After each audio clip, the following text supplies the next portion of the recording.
Welcome to Guide Guru. We hope this video helps. In this video, I will show how to play Yakuza 0 full guide. Start by choosing difficulty and complete the opening chapter to learn basic controls. Focus on movement, blocking, and simple combos to build confidence. Pause often to assign heat actions and equip items that boost defense or attack.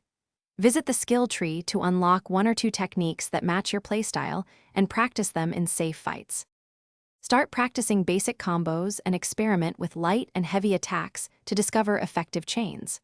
Learn to time blocks and dodges to open enemy stagger opportunities, then follow with a heat action. Switch between brawler and rush styles depending on crowd size and enemy toughness.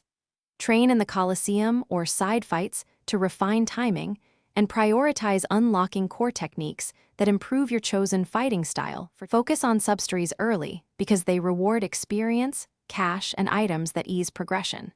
Spend money on pivotal skills and give priority to health, attack, or heat upgrades that match your combat choices.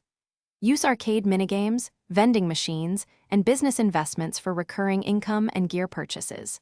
Save before major fights and consider stocking up on healing items and recovery foods to avoid costly trips to hospitals or shops. Thanks for watching. Consider subscribing if we helped you today.